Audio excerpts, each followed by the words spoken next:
Hello everyone, this is Mansi from Mansi Makes, and today I'm experimenting with a palette knife on my gel plate.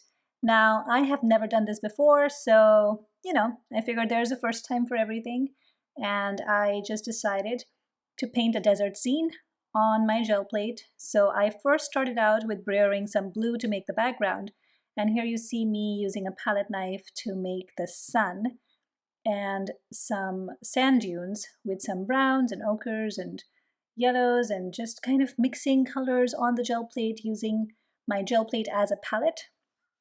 And I've just had these palette knives forever, and I don't do acrylic paintings.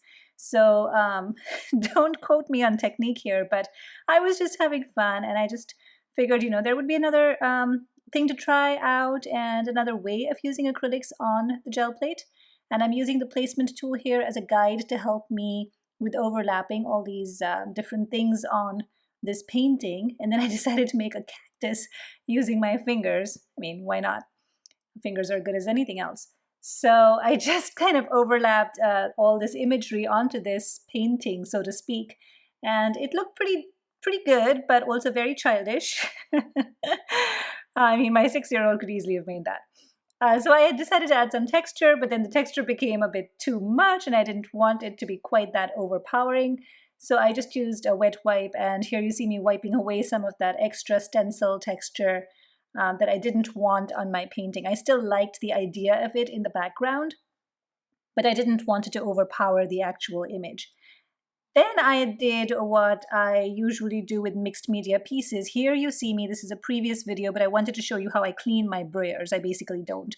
I just let the paint, kind of just pile on top of each other, and there are so many distinct layers of acrylic paint. It almost feels like leather. And I just peel it off after it becomes too thick.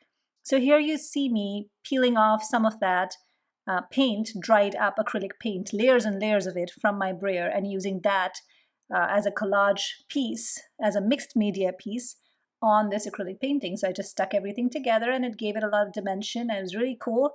And I also found this dried up gold paint that I stuck on the sun. And that was it. It came together so fast and so easily. So here's another thing for you to try. Have fun with your gel plate and experiment. That really is the key to everything. Create with your heart and your hands will follow. Thanks so much for watching, and I'll see you next time.